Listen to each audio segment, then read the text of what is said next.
Okay, good afternoon, students. Today I am going to discuss first one doubt of your classmate. एक बच्चे ने मुझसे doubt पूछा। Doubt ये था कि लास्ट में जो क्वेश्चन मैंने कराया था कि हीलियम, क्वेश्चन में था कि हीलियम इज अ नोबल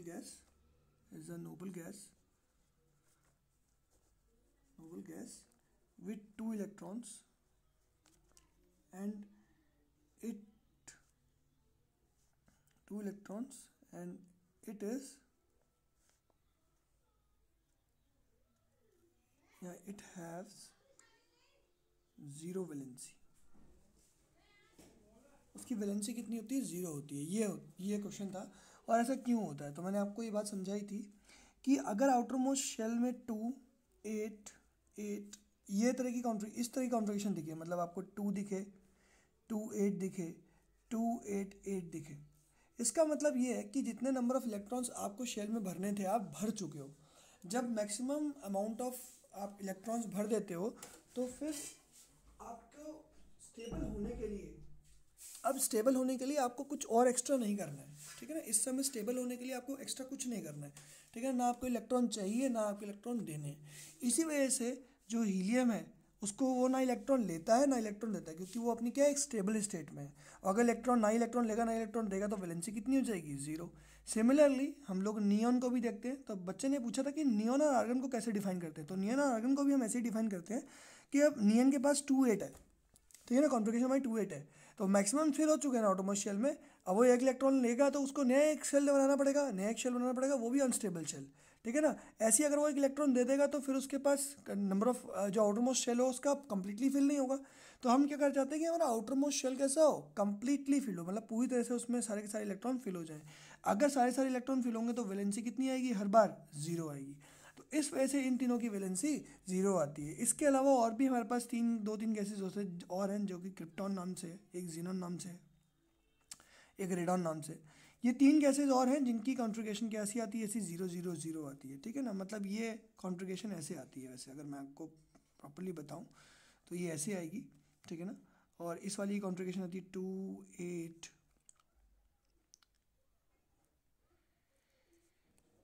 18 32 और उसके 32 नहीं 8, और फिर लास्ट वाली कॉन्फ़िगरेशन है 2 8 18 32, ठीक है। इस तरह से रेडॉन की कॉन्फ़िगरेशन आती है। तो ये सारी कॉन्फ़िगरेशंस है जो हमें आउटरमोस्ट शेल की दिखाई देती हैं। तो मतलब आपको ये सब इन सब के ऊपर तो नहीं जाना है, ये सब के ऊपर नहीं जाना है। ये एक्चुअली गलत तरीका लिखा हुआ है, क्योंकि इस तरह से हम कभी भी डिफाइन नहीं करते इनकी कॉन्फ़िगरेशन को। बस मैंने आपको समझाने के लिए लिख दिया कि आउटरमोस्ट शेल में कितने 8 इलेक्ट्रॉन्स आपको दिखते ही दिखते हैं। हमेशा आपको आउटरमोस्ट शेल में कितने इलेक्ट्रॉन्स दिखेंगे? 8 इलेक्ट्रॉन्स दिखेंगे। इसीलिए इनकी वैलेंसीज कितनी है? ज़ीरो। 8 - 8 आंसर आता है ज़ीरो। सिर्फ हीलियम के केस में 2 क्यों पॉसिबल हो जाता है? क्योंकि हमें पता है कि फर्स्ट शेल में ओनली 2 इलेक्ट्रॉन्स की अकोमोडेशन हो सकती है, ठीक है ना। बाकी सब शेल में 8 से या उससे ज़्यादा हो सकती है। इसलिए हम लोग ऑटोमोस्ट शेल में 8 अगर इलेक्ट्रॉन्स आ जाते हैं तो हम वैलेंसी क्या लिखते हैं? 8 - 8 = 0। लेकिन हीलियम के केस में 2 - 2 = 0 क्यों लिखते हैं? क्योंकि उसके पास क्या होता है? सिर्फ और सिर्फ एक शेल होता है। और सिर्फ एक शेल होने की वजह से क्या है, आपकी जो कॉन्फ़िगरेशन है वो आपको ऐसी दिख रही है। कैसी दिख रही है? कि एक शेल है। अब आपका सिंगल शेल है ना, यहाँ पर सिंगल शेल है तो सिंगल शेल में आप 2 इलेक्ट्रॉन भर सकते हो, उससे ज़्यादा भर नहीं सकते। इस वजह से ये केस ऐसा है, ठीक है ना। तो हमने अभी तक डिस्कशन कर लिया था कि एटॉमिक नंबर क्या होता है, आइसोटोप्स क्या होते हैं। अब हम डिस्कस करने वाले हैं कि एवरेज एटॉमिक मास क्या होता है, और कैसे निकल के आता है। तो मैंने आपको ऑलरेडी पहले भी बताया कि एवरेज एटॉमिक मास क्या होता है? Sum of masses of all, मतलब क्या होता है ये? Average mass of all isotopes. तो एवरेज मास कैसे निकालते हैं हम लोग? एवरेज कैसे निकालते थे? देखो, अगर स्टैटिक्स में पढ़ेंगे तो मीन होता है, उसी को एवरेज कहते हैं। जो मीन होता है उसी को एवरेज कहते हैं। वो क्या होता है? Sum of all quantities upon number of different quantities. अब क्या होता है? फॉर एग्जांपल हमें मान के चलते हैं, क्लोरीन की बात करते हैं। तो क्लोरीन के 2 आइसोटोप्स होते हैं, ठीक है ना। क्लोरीन के 2 आइसोटोप्स होते हैं, एक 35 मास का होता है और एक 37 मास का होता है, ठीक है ना। हमें अगर बोला जाए कि क्लोरीन का एवरेज मास निकालना है, calculate the average mass, atomic mass of chlorine, तो हम कैसे निकालेंगे, हम निकालते हैं ऐसे कि हमें पता, हमें ये बताया जाएगा सबसे पहले कि ये कितना है, ठीक है ना, तभी तो आप बताओगे कि ये कितना है। तो ये आपसे बोला गया ये 75% अवेलेबिलिटी इसकी है और 25% अवेलेबिलिटी किसकी है, इसकी है, आपको ये बताया गया, ठीक है ना। तो ऐसे मान के चलते हैं कि अगर 100 होते टोटल इनके, अगर 100 हमारे पास आइटम्स होते तो 75 आइटम्स उसमें किसके होते, इसके होते, और 25 आइटम्स किसके होते, इसके होते, ठीक है ना। 75 आइटम्स में हर आइटम का मास कितना है, 35 है, तो 75 आइटम का मास कितना होगा, 75 इंटू 35, ठीक है। तो ये हो गया मास ऑफ किसका, सम ऑफ ऑल क्वांटिटीज करना ना, हमें एवरेज ऐसी तो निकालते हैं, एवरेज मास। तो ये कितना हो जाएगा, this is the mass of Cl35, ठीक है ना, मास ऑफ ऑल Cl35 जो भी हमारा 100 में से है, और डिवाइड बाय मैं क्या 100 क्यों कर रहा हूँ, क्योंकि टोटल नंबर कितना है उसका 100 है, और इंटू 25 इंटू 37 करा मास, ये क्या है, मास ऑफ ऑल Cl37, क्योंकि 37 वाले कितने थे, 25 थे ना, 25% ये था, 25 का टोटल कितना था, 75 प्लस 25 इज 100, तो 100 से डिवाइड कर दिया, यही करना था अपॉन टोटल नंबर, ठीक है ना। तो एक्चुअली किया क्या है मैंने, अगर एग्जैक्टली मैं तुम्हें समझाना चाहूँ तो मैंने क्या किया है, 75 इंटू 75/100 ऐसा किया मैंने, और इधर लिखा 25 इंटू 37/100 ऐसा कुछ किया मैंने, ठीक है ना, ऐसा ही कुछ किया है ना। ये क्या है, this is the mass of isotope into मैंने क्या किया, अबंडेंस, कितने अवेलेबिलिटी है, अबंडेंस ऑफ आइसोटोप 1, पहले तो आइसोटोप की जो अबंडेंस है वो लिखी है और मास लिखा है, प्लस क्या किया मैंने, mass of isotope 2 into abundance of isotope 2, ऐसा कुछ लिखा हुआ है ना, ये हमारा एवरेज मास है। तो एक्चुअली में अगर मास को हम लोग m1 मान के चले किसी भी आइसोटोप का, और अबंडेंस को a1 मान के चले, ठीक है ना, m1 क्या है और m2 क्या हो जाएगा, mass of isotope 2, this is mass of isotope 2, और m3 क्या हो जाएगा, mass of isotope 3, general case के लिए मैं मान के चल रहा हूँ। तो जनरल केस में फॉर्मूला क्या बन के आएगा कि average, this is abundance of a1, m1 क्या हो जाएगा, मास ऑफ आइसोटोप 1, ठीक है ना, ऐसी mass of isotope 3 is abundance of isotope 3, ठीक है ना। ऐसे आगे चलता जाएगा, जितने भी इसके आइसोटोप्स होंगे उसकी हर एक की आइसोटोप की अपनी अबंडेंस होगी, अगर होगा तो उसकी कुछ ना कुछ अबंडेंस होगी ही होगी। जैसे मान लो कि अगर कोई किसी के पास 5 आइसोटोप हैं तो 5वां आइसोटोप अगर होगा तो उसकी कुछ अबंडेंस, कुछ तो पार्टिसिपेशन होगा ना, 100 में से कुछ ना कुछ पार्टिसिपेशन होगा, टोटल कितना होगा 100% होगा, 100 में से कुछ ना कुछ पार्टिसिपेशन हर किसी का होगा, ठीक है ना, और उस पार्टिसिपेशन का इफेक्ट क्या आएगा, उसके एवरेज मास में आएगा, ठीक है ना। तो हम लोग एवरेज मास को कैसे लिखते हैं, average mass is written as m1 into a1 plus m2 into a2 plus m3 into a3 and so on, जितने भी हों। अगर 2 ही तक है तो 2 में लिखेंगे, एक है तो 1 की वजह से आएगा, वो सीधे सीधे वही मास आ जाएगा। तो एवरेज मास क्या हो जाएगा, m1 इंटू 100% अपॉन 100%, 100 कट जाएगा तो m1 ही एवरेज मास के बराबर आएगा, ठीक है ना। तो ये बात हमें समझ में आ रही है कि एवरेज मास हमारा ऐसे निकलता है, ठीक है ना। तो इसके केस में अभी देख रहे थे हम लोग, निकाल लेते क्लोरीन के केस के, तो अब निकाल लेते हैं एवरेज मास ऑफ क्लोरीन क्या आएगा इसके हिसाब से, 35 इंटू 75/100 प्लस 37 इंटू 25/100 था हमारा, इसको डिवाइड कर लेते हैं, कितना आ जाएगा, 25 3 25 4 25 1 25 4, ठीक है ना। That is 35 into 3 upon 4 plus 37 into 1 upon 4 which can be written as, LCM ले लिया 4, 35 इंटू 3 कितना आ गया 105 प्लस 37 अपॉन 4, इसकी वैल्यू कितनी आ गई 142 अपॉन 4, जब इसको डिवाइड करेंगे तो यहाँ से कितना आएगा 35.5, और यही हमारा क्या होता है, मास होता है क्लोरीन का। अगर मैं आपसे क्लोरीन का एवरेज मास पूछता हूँ, एटॉमिक मास पूछता हूँ, तो आप 35.5 बताते हो। क्यों बताते हो 35.5, क्योंकि एवरेज मास सब आइसोटोप का मिला के, आइसोटोप का जो एवरेज मास आएगा वो कितना आएगा 35.5, इसीलिए आपका आंसर कितना है यहाँ पर 35.5 आता है, ठीक है ना। इतना आपको अब समझ में आ रहा है, ठीक है ना, इतना तो आपको समझ में आ गया होगा कि ऐसे हम लोग मास निकालते हैं। तो this is how the average mass is calculated, ठीक है ना, एवरेज मास हम ऐसे निकालते हैं, ठीक है ना।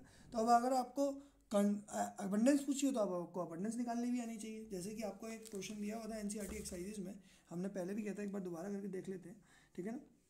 तो आपसे बोला गया, क्वेश्चन में लिखा हुआ है, क्वेश्चन में आपके सामने लिख देता हूँ, रिलेटिव एटॉमिक मास या फिर वही average mass of A is given as 16.2 दिया गया आपका mass, average mass, and there are two isotopes, आपको 2 आइसोटोप्स भी दिए गए, ज़्यादा नहीं गए, 2 आइसोटोप दिए गए हैं। तो यहाँ पर लिखा आपने A16-8 और दूसरा लिखा आपने 16A और 18A8, ठीक है ना। ये 2 आइसोटोप दिए, एक का मास 16 है, एक का मास 18 है। और आपसे पूछा गया कैलकुलेट करना है आपको अबंडेंस ऑफ ईच आइसोटोप, हर एक आइसोटोप की अबंडेंस निकालनी है। कैसे निकालते हैं देखते हैं। हमको पता है कि A1 और A2 का क्या रिलेशन होगा, क्या होगा, A1 प्लस A2 टोटल कितना होगा, 100% होगा, है ना, दोनों मिला के तो 100% बना रहे होंगे। तो अगर A1 मान लेते हैं हमारा कुछ परसेंटेज है, मतलब ऐसे मान चलो A2 कुछ परसेंटेज है, तो A2 की वैल्यू कितनी आ जाएगी, 100% माइनस A1, ठीक है ना, ऐसे ही कुछ आएगा आंसर। तो ये हमारा परसेंटेज अबंडेंस की वैल्यू आ गई 100 माइनस A1, ठीक है ना। अगर एक की परसेंटेज मेरी A1 होगी, दूसरी की 100 माइनस A1 होगी। तो अब मैं इसको यूज़ करके, एक रिलेशन ये, दूसरा रिलेशन हमारे पास क्या, एवरेज मास का रिलेशन क्या है, A जो एवरेज मास है which is equal to M1 into A1 plus M2 into A2, इसको यूज़ करेंगे दूसरी चीज़ को, इन दोनों चीज़ों को, ये 2 इक्वेशन है हमारे पास, एक इक्वेशन में दूसरी इक्वेशन, दोनों को यूज़ करेंगे और आंसर निकालेंगे।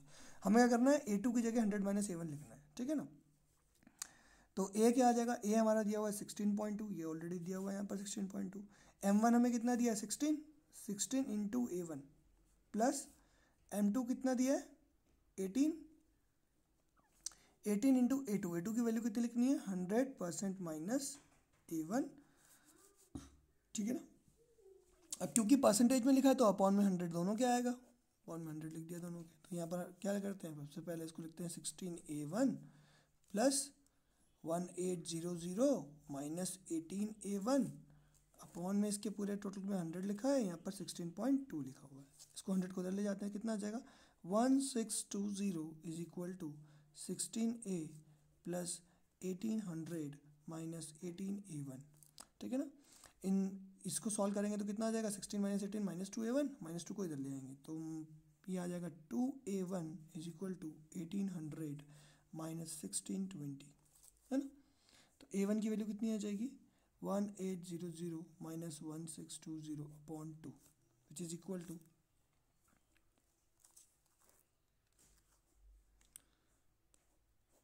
180/2। तो A1 की परसेंटेज कितनी आ गई मेरी 90%। तो ये वैल्यू आई वो किसमें आएगी, परसेंटेज में आएगी ना, क्योंकि मैं 100 माइनस A1 किया है। अगर 1 माइनस A1 करता तो मेरे पास 0.9 वैल्यू आती, 0.9 मतलब 90%, इंटू 100 कर लेते हैं उसे, ठीक है ना। तो 90% मेरी वैल्यू हुई। अगर A1 की वैल्यू 90% है तो A2 कितना आएगा 100 माइनस 90 का परसेंट, कितना आ गया ये 10%, ठीक है ना। This is how we calculate the. तो अब मेरे को पता चल गया कि A1 की यानी कि इसकी परसेंटेज कितनी होगी, तो यानी कि जिसका मास 16 है A16-8, इसकी परसेंटेज कितनी है, इतनी है। तो जिसका मास कितना है 18 है, उसकी परसेंटेज कितनी है 10%। तो this is how we calculate the percentage abundance if आपको एवरेज मास दिया हो। तो ये है most of the calculation question जो कि इस चैप्टर में आएंगे, ठीक है ना। लास्ट क्लास में हमने ये सीखा था कि अगर हमें अलग अलग वैल्यूज़ दे दी हो तो कैसे आता है, ठीक है ना। आपका UT3 होने वाला है, आज आपको नोटिफिकेशन आ गया होगा, UT3 होने वाला है, आपका टेस्ट होने वाला है, ठीक है ना। अब मैंने आपको पहले भी क्लास में ऑलरेडी बता दिया था, आपकी केमिस्ट्री कितने मार्क्स की आने वाली है 18 मार्क्स की, कितने मार्क्स की 18 मार्क्स की। तो 18 मार्क्स का केमिस्ट्री का पेपर आएगा, ठीक है ना। ये आपको पता होना चाहिए कि कितने मार्क्स का आने वाला है, 18 मार्क्स का केमिस्ट्री का पेपर आने वाला है। इसमें चैप्टर सिर्फ यही वाला इंक्लूड होगा, यानी कि structure of atom use of syllabus.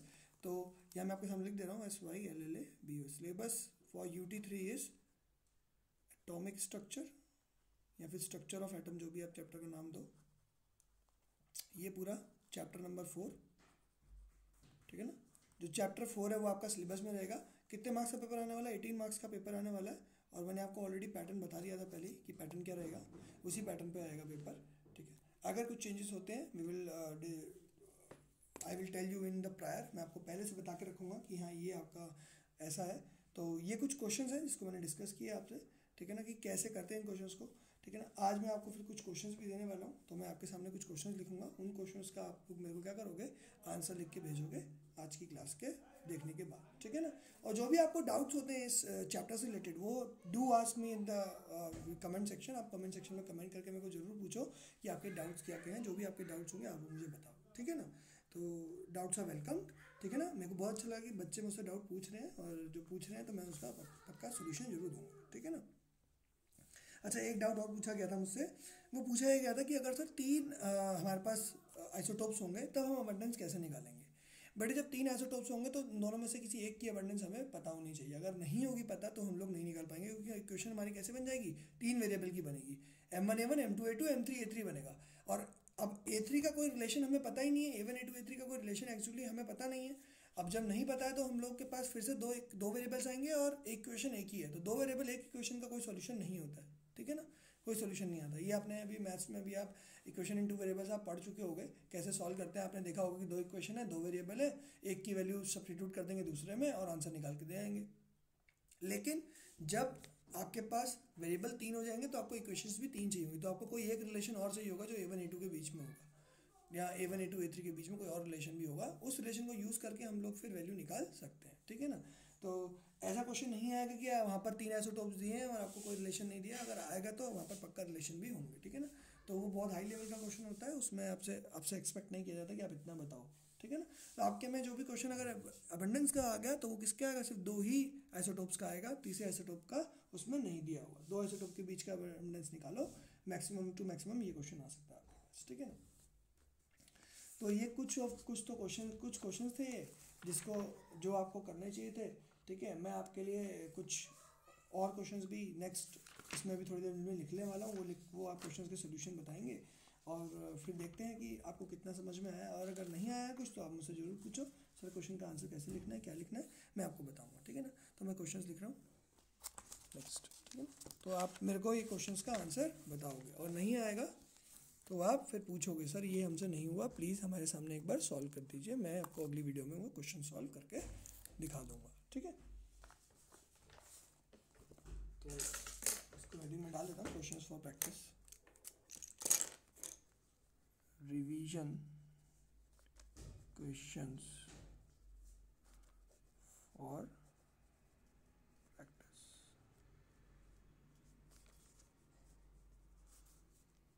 पहला क्वेश्चन, ठीक है, फर्स्ट क्वेश्चन मैं आपके सामने लिख रहा हूँ।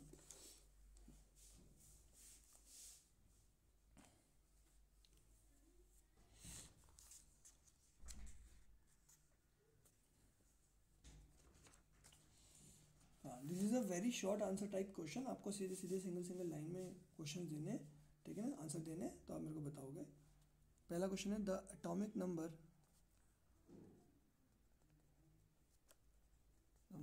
Of calcium is 20, find number of electrons and protons in Ca2+। आपको Ca2+ में क्या बताना है, इलेक्ट्रॉन्स और प्रोटॉन्स कितने हैं, and what is the mass number of Ca2+ if there are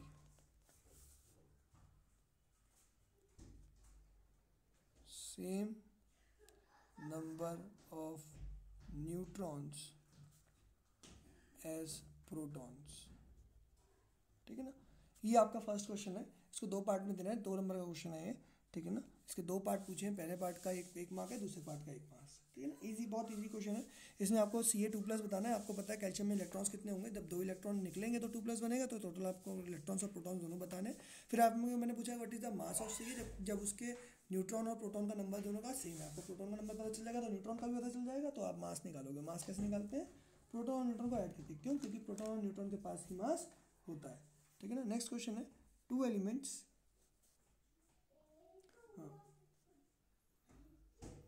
two atoms of elements A and B contain same number of proton but different number of neutron.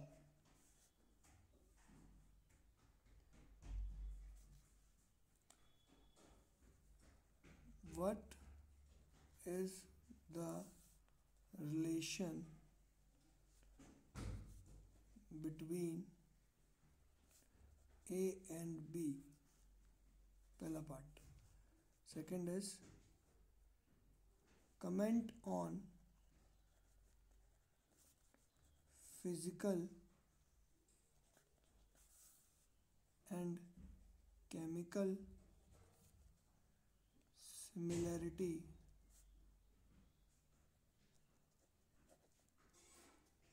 Of A and B. आपको ये बताना है कि ए और B में physical chemical similarity कैसी होगी, होगी या नहीं होगी, ठीक है ना, ये आपको बताना है इस क्वेश्चन में, ठीक है ना.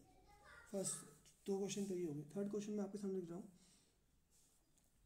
An element is represented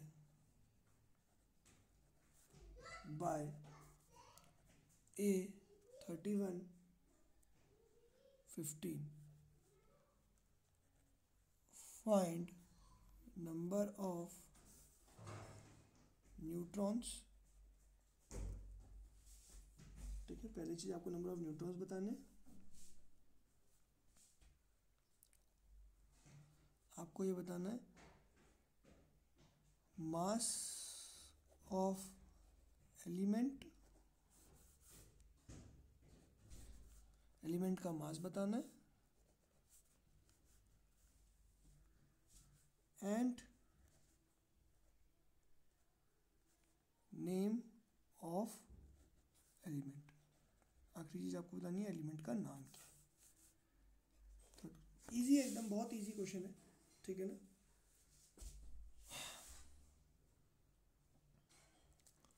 fourth में आपको करना है draw the structure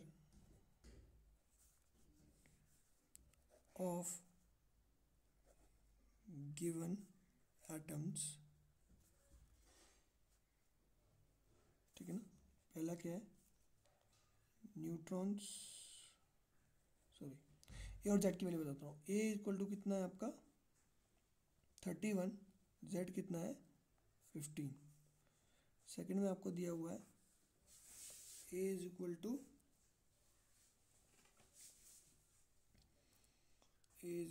39, Z is equal to 90. ठीक है.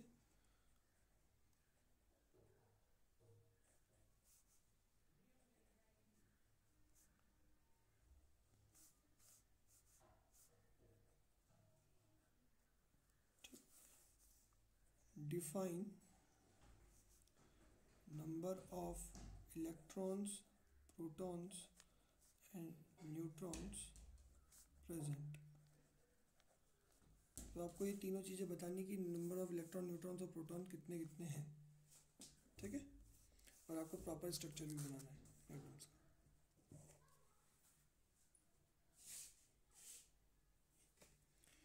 सीधा डायरेक्ट क्वेश्चन है, what is an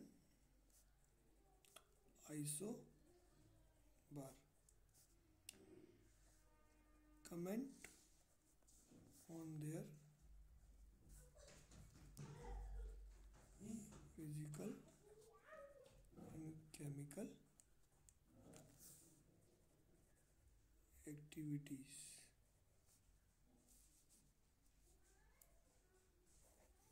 last question आपके लिए है, what are the uses of isotopes? Define any one.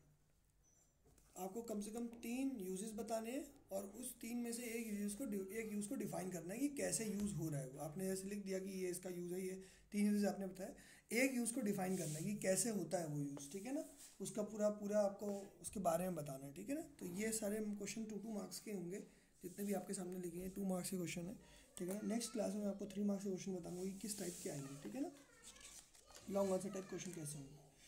जैसे कि आपको बोल दिया कि alpha Rutherford alpha scattering experiment के बारे में पूरा बताइए, आपको सब कुछ लिखना है, उसमें प्रोसीजर लिखना है, ऑब्जर्वेशन लिखनी है, उसने किया क्या क्या क्या किया सब कुछ लिखना है, उसके बाद ऑब्जर्वेशन के बाद उसके जो रिजल्ट्स आए, ऑब्जर्वेशन के जो रिजल्ट्स है वो लिखने हैं, ठीक है ना। तो ऐसे पूरा लिखना पड़ेगा। तो ये आपका किस में आ जाएगा, ये आपका आ जाएगा एक लॉन्ग आंसर टाइप क्वेश्चन, माने कि 3 मार्क्स के क्वेश्चन में आ जाएगा, ठीक है ना। और जैसे कि आपसे पूछा गया कि आपसे ऐसे बोल दिया गया कि discuss the chronological order of development of structure of atom, मतलब आपको एक एक करके तीनों स्ट्रक्चर ऑफ एटम के बारे में बताना पड़ेगा, जो 3 आपने पढ़े हैं उन तीनों के बारे में बताना। तो ऐसे क्वेश्चंस आएंगे आपके कितने 3 मार्क्स में, ठीक है ना। इन क्वेश्चंस को अगर आपको समझ में ना आए, जैसे ये वाला क्वेश्चन आपको आइसोबार के बारे में बताना है, व्हाट इज आइसोबार, और उसकी बताना है कि उनकी फिजिकल केमिकल प्रॉपर्टीज़ कैसी होती है, एक सी होती हैं, अलग होती हैं, डिफरेंट होती है, अगर एक सी होती है तो क्यों होती है, और अलग होती है तो क्यों होती है, ठीक है ना। ऐसे जैसे इसमें बताना था एक सी होती है तो क्यों होती है, अलग होती है तो क्यों होती है, ये बताना है। ऐसे ही यहाँ पर एलिमेंट इज रिप्रेजेंटेड, एक एलिमेंट को ऐसे रिप्रेजेंट किया गया है, तो इसको देखकर आप बताओगे ये क्या लिखा हुआ है, ये जेड ए एक्स वाले फॉर्म में लिखा हुआ है, जेड नीचे है, ए है ये, और यहाँ पर ये एलिमेंट का सिंबल है। तो ऐसे मैंने कोई एक एलिमेंट लिख दिया, इन्होंने बताया, पहले आपको ये बताना है कि इसमें नंबर ऑफ न्यूट्रॉन्स कितने होंगे, आप इसमें मास बताओगे, और लास्ट में आपको ये बताना है कि इसका नाम क्या होगा एलिमेंट का, मतलब एलिमेंट का नाम आप कैसे देख के बताओगे, जेड को देख के बताओगे, जेड जो भी होगा उसके हिसाब से आपको पता है फर्स्ट 20 एलिमेंट के अंदर अगर आ रहा है ये, तो आपको नाम पता होगा, आपको नाम लिखना है, ठीक है ना।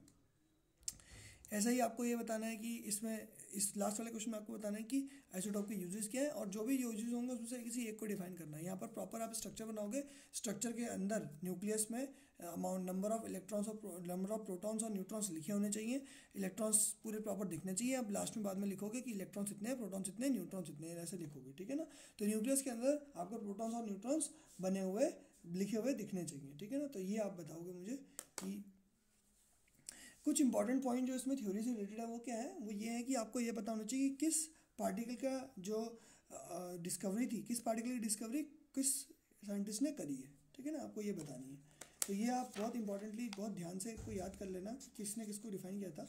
तो अगर मैं आपसे पूछूं कि इलेक्ट्रॉन किसने ढूंढा था, किसने ढूंढा था, आप क्या लिखोगे, who was the discoverer of electron. तो आपको बताना है कि इलेक्ट्रॉन का डिस्कवरर कौन है, ये आप पढ़ोगे, ठीक है ना। प्रोटॉन का डिस्कवरर कौन है ये आपको पता होना चाहिए, और न्यूट्रॉन का डिस्कवरर कौन है ये पता होना चाहिए, ठीक है ना। चैटगिट ने क्या डिस्कवर किया था, ई गोल्डस्टीन ने क्या कहा था, ये सब आप बताओगे, ठीक है ना। ये आपको पता होना चाहिए, मैंने आपको क्लास में लिखवाया है। तो जो भी जो थ्योरी पार्ट के क्वेश्चन होते हैं वो इस टाइप से आएंगे, ठीक है ना, कि इनको किसने डेवलप किया था, या फिर इनके मासेस पूछ लिए जा रहे हैं, तो आपको पता होना चाहिए कि किसका मास कितना है। क्यों जब हम लोग मास कैलकुलेट करते हैं किसी भी एटम का, तो उसमें हम लोग सिर्फ नंबर ऑफ प्रोटॉन्स और न्यूट्रॉन्स को देखते हैं, इलेक्ट्रॉन्स को नहीं देखते हैं। ये इसका रीज़न भी आपको पता होना चाहिए कि इलेक्ट्रॉन का मास नेग्लिजिबल होता है। तो मैंने आपको बहुत से समझाया था, क्योंकि इलेक्ट्रॉन का मास नेग्लिजिबल होता है तो उसको रखो या ना रखो बात बराबर पड़ती है, इसलिए हम लोग इलेक्ट्रॉन के मास को नहीं लेते हैं। तो डिस्कवरर्स के आपको नाम पता होने चाहिए, ठीक है ना। कौन से एक्सपेरिमेंट में क्या हुआ था, ये एक्सपेरिमेंट के रिजल्ट आने के बाद ये बना था, तो आपको पता होना चाहिए कि थॉमसन के मॉडल में क्या हुआ था, रदरफोर्ड के मॉडल में क्या हुआ था, बोर के मॉडल में क्या हुआ था, ठीक है ना। तो ये कुछ इंपॉर्टेंट पॉइंट है इस चैप्टर के। ये चैप्टर बहुत ज़्यादा डिफिकल्ट नहीं है, बहुत इजी चैप्टर है। इसमें सब कुछ सारे कॉन्सेप्ट आपके खोल दिए गए, सब कुछ आपको बताया गया। आपको पता होना चाहिए वैलेंसी क्या होती है, कैसे हम वैलेंसी को कैलकुलेट करते हैं। अगर 4 से कम होते हैं इलेक्ट्रॉन तो number of valency is equal to valence electrons होते हैं। वैलेंस इलेक्ट्रॉन्स किसे कहते हैं, हम लोग एटॉमिक शेल में जितने भी इलेक्ट्रॉन्स होते हैं उनको वैलेंस इलेक्ट्रॉन्स कहते हैं। तो अगर नंबर ऑफ वैलेंस इलेक्ट्रॉन्स अगर 4 से कम है तो उसका आंसर क्या होता है, exactly the number of electrons is equal to number of valency. लेकिन अगर 4 से ज़्यादा चले जाए तो वैलेंसी होती है हमारी 8 minus number of valence electrons. तो यानी कि अगर 5 इलेक्ट्रॉन्स होंगे तो आंसर 3 आएगा। तो मैक्सिमम वैलेंसी 4 हो सकती है, तो 1 2 3 4 तक वैलेंसी आती है, 4 के बाद वापस घटना शुरू हो जाती है, 3 2 1 आ जाती है, ठीक है ना। तो ये मैंने आपको इंपॉर्टेंट चीज़ बताई है। आपको मैंने फर्स्ट 20 एलिमेंट्स के बारे में आपको याद करने के लिए मैंने बोला था कि उसके K11 शेल में कैसे फिलिंग होती है, उसके मास नंबर, उसका एटॉमिक नंबर, ये और उसके सिंबल, उनके नाम ही आपको याद होने चाहिए, क्योंकि बहुत इंपॉर्टेंट चीज़ें हैं। और इसके अलावा आपको उनकी वैलेंसी भी पता होनी चाहिए, जो मैं आपको ऑलरेडी अच्छे से बता चुका हूँ कई बार, कि आप कैसे उनकी वैलेंसीज लिखोगे, ठीक है ना। तो आपको न्यूट्रॉन्स, इलेक्ट्रॉन्स और प्रोटॉन्स के बारे में पता होना चाहिए, ठीक है ना। एक इसमें इंपॉर्टेंट एक और इसमें मतलब एक टर्म और था आइसोटोन्स, मैंने आपको पहले ही बताया था। आइसोटोन्स उन्हें कहते हैं जिनके नंबर ऑफ न्यूट्रॉन सेम होते हैं, लेकिन आपके कोर्स में नहीं है ये, इसीलिए इसको ज़्यादा मैं डिस्कस नहीं कर रहा हूँ, ठीक है ना। तो आई होप कि ये क्वेश्चंस के आंसर आप सारे के सारे दे पाओगे, और आप ये क्वेश्चंस के आंसर जो है मेरे को भेजोगे, और मैं आपको इसके आंसर्स आपको बाद में बताऊंगा। जो भी आपको इसमें अगर नहीं कर रहा आप कर पाए आप आंसर, तो आप मुझसे पूछना सर ये अगर इसका आंसर नहीं आया, मैं अगली वीडियो में आपको उसका आंसर पक्का लिख के दिखा दूंगा, ठीक है ना। Thank you.